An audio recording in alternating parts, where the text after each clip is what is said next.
the youths of Asanteman Ebuafu, because they feel like say Dr. Reverend Lawrence Tete are disrespecting Omohene any omo a tribe. Nah, omo abedin komobi Asanteman youths adin komobi. Na mini this time around. Yes, say aboa no koka wode ne de na agye na wi de. Ena de oba yiri so oba ne nyansam o de nyansam be ko oba ne jimie so o de jimie mom. Ena ebeko one way or the other no. Intelligence Tete ekomowi emra. As far as the early 90s. Okay. Now go back and Google and look at this nonsense must stop. How many years has been doing it in Ghana? Okay. It is a message that God gave to me, the absurdity of life. This nonsense must stop. It's not only about LBJ. LBT is one of the nonsense. But that's not the only nonsense that must stop. One of the nonsense that must stop was what I spoke to you about this morning. That you sit here in Accra and speak only Twi, and you don't speak the Ghana language. It is not fair. Absurdity, it must stop. What is this nonsense must stop? This nonsense must stop is something that is not right. This nonsense must stop. Kwanya lady ni fa so sere here is an insult. The Reverend Doctor. Because girl ni sere kura chire bibi bebre chire nsemu na. And I'm so cry. Ama Asanteman youth ababe react to papa insem. And o makasa pa na ye sha se free. Abi okodi nkomo no. One of their sister stations. Ekomo bi onu su. Tofwe bi nso asabe wanimu a enkombe wu se nyamedwuma no mo yo ya pratiti a ya se ya ntwatawu komdi nyamesem ne kasa debetete ne na sofwe bi kwadom ho agim. This nonsense must stop. Timika sa dem yabeti radio station won kan yakatwi. Ni anya ye to ne ehwe. Pie radio station won kan yakatwi. So yeah, enyuma bebre wo mamu a ase ya dan ne politics nti chia kura yehu ye ka yehu said you besi aka na obi nka say we offended. No, we must fix our problem and make sure say the next generation to come no they will inherit a proper well cultured community. Anya say ebahan yo so following say the bia this nonsense must stop. This nonsense must papa na say wo yakasa ma na traso. Somebody should pull the brakes on him.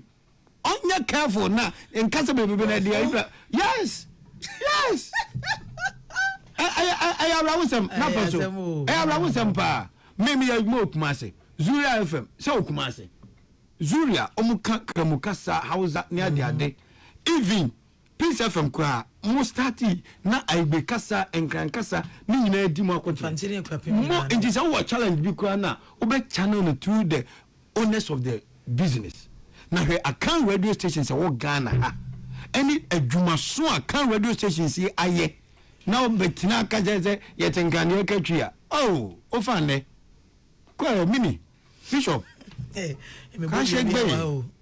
Kashegbe enso kra. Now come on so we be say asante de omo your mind and omo ye dom so omo na frem so ku apem a apem ebeba. Nto aso nkomo no koso Emma, a common be crowd so echo, essay so at the count. Kopia mu wo Metro TV to say the America no okọ Metro TV no okoka asem bi wo ho na in addressing it no osa akotia another line mines wo tia land mine foforo so I mean say in the coming week amanfo betima so ne mene but before that me pese e tia asem o kan it is about this nonsense must stop a conference or every year around the birthday no UTV me da say UTV no koye UTV say UTV and America Adum TV Metro TV no the first one was at Metro TV though first one I heard in was at Metro TV but this one is at UTV. Now UTV in sense I'm pese so real quick respectively because he made mention or he stepped on another landmine. Pacho bo video nafi. God gave to me the absurdity of life. This nonsense must stop. It's not only about LBJ. LBT is one of the nonsense. But that's not the only nonsense that must stop. One of the nonsense that must stop was what I spoke to you about this morning. That you sit here in Accra and speak only Twi, and you don't speak the Ghana language. It is not fair. Absurdity, it must stop. What is this nonsense must stop? This nonsense must stop is something that is not right. This nonsense must stop. Certainly, if we want to term it on LGBT terms, my good friend and brother Moses Fuamane made an analogy the last time. I love it.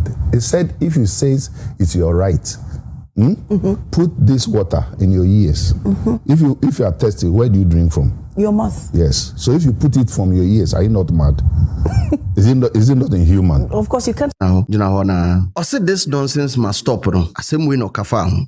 So what in crying? No, I dream say cheap and abesoka. It is not fair. This nonsense must stop. A landmine is here pan opinion in Akwakutiaso. A landmine, and I've been trying my best ever since I came across this video to try and understand him, and I've been searching online to find out say be our kasa same way breaking it down like extensively. Said the be meeting the point and I see I'm trying my possible best to get information, and I will entreat everybody who's watching me right now to say oh link be share that with me. I want to understand him, because on the surface and what he just said, what we all just listened to. Nature say on kran memu I was a kwan bi a obefa so abeka kran kasa no. E was so fa so ka. Se wote kasa no, se wonte. E was so ka. If you don't, this nonsense must stop.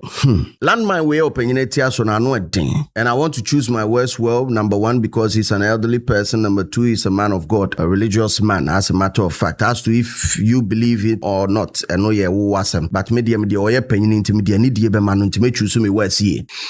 Reverend Yahweh said there's a radio station Ewo Kumasi friend Zuria FM Eka House Ampe. Is he aware? It's Reverend or Yahweh na Unimo. Ose Opacho. Wow. See, sometimes doors be or wa medical can. Ubia on. Just be ready for Nieme be piaba, because Nieme be piaba endless. Doors of religion, tribe, and as you see, fan base for of course, politics. These doors say be rest assured. Say one thing about I didn't say one for Radin Yakopa and Shah said to him for Radin Yakopo. Or dreams or kind of credit. They are supporting a certain people, but indirectly no more hiding the name of Christosome and the fighting for Sanomano. And I spark a whole lot of control ever since now. You didn't go. You see, you didn't come. Now, you didn't come. Be what hammer. Come on, the boys and I didn't go. That's a Saturday on your mind. Mathieu, you are Lawrence Tete. Or call TV so and run come out. Could ye? Mathieu tape in your akusi. Na Mathieu tape no. Na me wura who am a yamison. Na me wura who sem ye Christo ni. Na me wura who am a software a papa war my gun. You are set it a bread bay, any da bay, and who say Yansa say, my young fasa near mano, Trumuno, and your politics, a brebea. And this bar a bermudia, one who say Yansa say me and fasa, I didn't end your politics. You are set yet the bay politics, because 2024 no. More organizing, more software binua, Muya Funtin, more organizing who the politics. It's yes, the bay politics. Because we ni pa bonifo asofo mo be dwodwo my Ghana mu na ye mo ade say Akufo-Addo ni MPP aban edi sika odi ba be fie SHS bebre mu adi na mo de ayesere pe mo ni mo abusuafo na amanfo e wo fam na bre eti Akufo-Addo anya ne sande ene ye betan Akufo-Addo ni MPP aban ado mo position sa adwuma na ene sa contract na mo kwaji free NDC ho ena na mo ye ede de ye do koto board so a ye wo ba behwe na mo aton oman ne nsa ase de ene de wo dwane afiri no kore ho e be ka kire omanfo se maye amanyofo mfa sa de ne politics ye de be politics 2026 ye de be politics said the 2024 mo de ye politics asofo akohwefo akromfo mo de ye politics no this time around yesu ye de be politics wo ye nya atwum na ye di pa bonini de bia meka me say Nyankopon asofo binum wo Ghana hanom a esu okum tugu biko mu ye nipa bonefo na nyanyamsom na ene Nyankopon adwuma na mo ye eye business ne companies na mo bie na mu di mu mfaso mo ne mo busuafo ebi ne wo Lawrence Tete mu ye nipa bonefo mo sa asofo na mo ye sa ne ma no ene de unya contract unya board so kodaye on top petro yama diplomatic passport de musa asofo no ene de wo dwane afiri no kore ho me se aso ai konfo ekora ho won faso che musa asofo no konfo because konfo bi eni ho obeka mo obesa adan na no da esu Kristo ni a oso ye sofo o kasem enura na ne wa ba abeda no wa no ɛnna kyɛ sɛ ɔnka no korɛ mo saa asɔfoɔ no mo nka no korɛ ɛnyɛ nyame adwuma na mo yɛ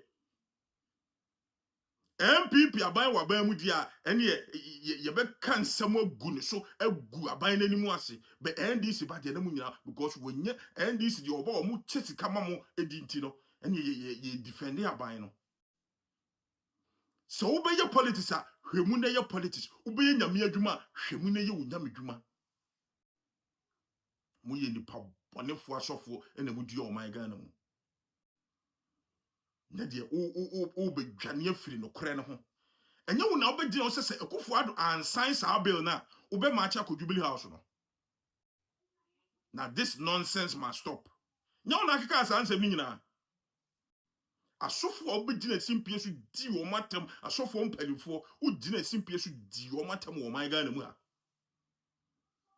na de wo no o abeda na wo ho ebe ka sɛm foforo uye nipa boni ni na ye nya atwom eya me nwanwa se enkofo de so gu na ase se o pre nkwaje boys no edi nkomo na so aso otibu se asante ye large nti enkomo no bi su koso a ema ye nua be ma ba ko bi so o yeah and so the bi be ka ho or this side Lawrence Tete a ofre wo se wo ye sofo wonni mu nyansa wadwene ye adwuma wo ye kwasea yiye obi a wofra wo se nyame nipa osofo sanka wonni mu nyansa anka wo be se ensem a yese fiwe no mu ba no enye ensem a de asomdwei ene biakoye ebeba nipa ne nipa ntem ba enye ensem a de mpapa mu ene ano babai ebeba be se wo ejimi a wo ye kwasea enti no wo de sofudi na to ho so keke o jimi fu bi te se wo eyen kwase asem se yebeka twi kasa e won kran asase so be yen kwase asem se yebeka brofo kasa e won kran asase so we hu jimi a we jimi afema hu ne enti ebibifo ye ntimi nkoye ni muda because o sen wo yonko a otan wo brofo kasa ne de yoki ba twi kasa ne de enyoki sa jimi a nkranfo mu binu mu jimi na mu jimi ko no mu nko so jimi nko na me ka kire wo se nkranfo munni asase wo Ghana enkranfo munni asase e wo Ghana mobile no sankran asase na da ho na asuje nyina edum ntokwa wo se yekon edije asase na to ne yakon awie mu benya asase na tena so fala ye de maamo se mon tena so fala because na akanfo wo tema enne nkwasiafo mboa bi asori ana akanfo ya tribalism anka mo dodo na mo ni bebi ti e wo Ghana akanfo ye tribalism awo mpanipa anka mo dodo mo sa aframafo no anka mo ni bebi ti e wo Ghana enne mabeje ntinti eye nkwasiasem se ye beka twi kasa na kan kasa e won kran asase so na kwasea sa nkran asase no unim na bakwasem generation bi beba me catch you pain there will be no gamanche e won kran asase so mark this day mra ka we ni mu do so mra ka we ni mu mra ye twa we ye chi na ye ketuwa bi enti koso jimi sa akọ me na me ka kire won ne mark ne day edi 100 years a ebebem. A time is coming there will be no more in crying asase so. And crying the rightfulness no ebe take in charge there won crying asase so. Mark my words. Enti mon kosun jimi na mon bubu mo pa enko. Sa mo pese ye kire mo ase a ye be kire mo ase na ye mahu se munni asase wo Ghana. Ena mo sori a ena ye se sa akwa aba wa ha ena ye se sa we wa ha ena se aboa mutu good wo e won kran ensu good board head office e won kran mutu good wo ho cocoa board e won kran mutu cocoa won kran food and agriculture office e won kran mu ye food and agriculture wo ho majimi ayete se mpreku kwasiafo enkran na eda ho no enye capital na eba ho aframa anase amanfo different tribes aba ho anka wudu nkran a wo be hu ne te sa se fa kwa wo yen nantwi ne mpreku fa kwa wo yen nantwi ene mpreku asema meka mebua ennempa nkran ho no aye capital no konkran na kohwe bebi a typical nkran fo na nkasa ate faako a nkranfo ankasa te wobɛhu sɛ ɛyɛ nokware sɛ yɛgya ma mo nkranfo ko asɛ mo ntena hɔ a anka wodu hɔ a wobɛka se asɛ mpreko ne nantwi ne yɛyɛ wɔ hɔ mo sɔre a mo kasa te sɛ yɛde kerosene egyina mo team mo yɛ bi sɛ mo yɛgya nkran ise nkranfo ko na ntena hɔ a anka nkran bɛyɛ akɔnɔ radio station ni ade a wokan nkranfo ahe na etimi ebu radio station wɔ nkran hɔ no akan fo nko na abebu adwuma wɔ hɔ na kwasi ampani ma bebu adwuma wɔ Ghana nyina capital na wo si wo kasa na memfa ndi dwuma na wo bɛkyerɛ me kasa memfa ndi dwuma wɔ hɔ adan na magimi saa sika wadi siesie nkran no emu ahe na efi nkran asase so emu ahe na wonya fiponim kwasi ampani mompo ano enye toilet nkwa na ebusu wɔ toilet na makokɔ asam mompo na no wɔ hɔ no no ye ton no ne ye ton ne ye de siesie nkran na akanfo nyina na se faako a sika fiba akanfo no oda wo friend den won aka eka se ye mamo mfa bibia wa ha nkɔ nkran na be ye nkran mo trust na mo ngimi a time is coming mo be hu mo kwasi aso ade mo ani so be ye mo wan. I know you are in pain, but let's know how to choose our words. And can I phone you you know, and because of a selfish interest being into kwabi or pain to paper be the wada. What I say, or support to be, I'm an aqua say a topic for discussion, Uncle can be, Odo one kind as same be about support to be, but any animal Santa for no any animal crafoni answer. It win yen to between Caramphone and Santa for. Asantefo have every right, Equifo have every right to attack that man called Lawrence who's a whatever tete. Obviously, because I don't know now, Gokan. I say, I want to come with the video and a Jaya can for yeah. Tete. Some of the candy in Crophobi brain on your no use of penny. Now, in the paddy sometimes I'm not in the paddy. But as some of our candidate in Tray say, a nurse say, private person a TV station and as a radio station or the akan kasa and as a tree kasa running a program nonsense no more ga sana woka but enya nonsense say Tamo TV3 Metro TV Phantom from Net TV Africa TV station wa kra no mu su brofo no de enya nonsense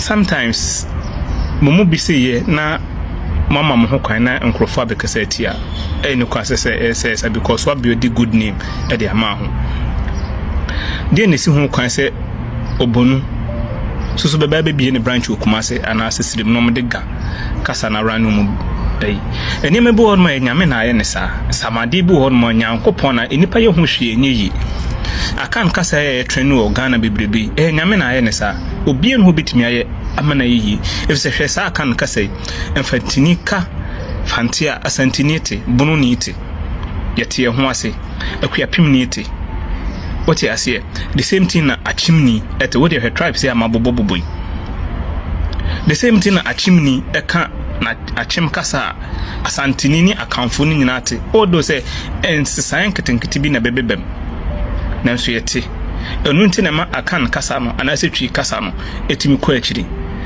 ga kasa no apart from nkranfo amobeka ga kasa no ehifo biu na bete infante fonte northern region font obi ante mo gamfo na kakra bi the same thing na other etie better kan kasa na de yo abonofo ka bono asante 40 infante 40 ekuapem 40 achim 40 ensesan ketenkete ma akoma kopeni bu mu endoso anase kasa na dane na nso yete ase enti akan kasa na de enyame na aye ne sa na o Ghana train afa ba bia obi ifiri say obi ewu obi wa akra onko kumase da onko tena asante region na so onko tena akan ka krubia so da nanso automatically no nyobi na chire ni twi otitwi ebu beka nanso ga kasa na de opeso osua gise wo tenkran na bank na so kra na gise wo kotena specific places bi to say teshi nungwa ne those things no ana bitimi ate ga kasa no etine mabu ho mo tiatia break memo ma traba anase otan bi e mehyehyɛ mo no ma monka ensem bi a ehu hia brofo kasa ne obi akasa nanso ne wiase nyina peso musua brofo kasa eno kwa arab obi esua okọ india obi esua so betimi because say eno na etimi fa wiase nyina eno so ne ade a kasa efo obi abetimi aka na enye ne bone ebo ma eka nipa bom fa ne senke nyina wo Ghana ina obi eka ne kasa na obi na ye wo kasa bi a ede obi ante a style be ne abetimi atena wo Ghana ho amana yi ana se fa ne si nyina yete brofo yente kasa bia na so upia bonti na kohye wo ne bi na pese utwitwaje na pese uyusu krom kasa edi twitwaje na kasa be na obeka wote ase enti ne mabu a Nyankopon na aye ne sa enipa da se ni ntimi nye ho hwie mani nye yi aka nkasa na edin ayiwo Ghana nyame na aye ne sa ceremony eti ase vote ni eti ase enkrani eti ase obi ati ase yenkyere no nanso wote ase Nyankopon na aye ne sa krobia so ko krobia so obi a woni krum kasa woka nanso yo kasa bi ho no dominated natural ne yenyintu Inia we ni kwaya Asante 4 boys guys youths any bebrebe e keka ho entimi mo ni nyina sese afa so react to this kind of issue. So be subscribe to this very YouTube channel, turn on notification bell, you will share be my crowd. Bye bye.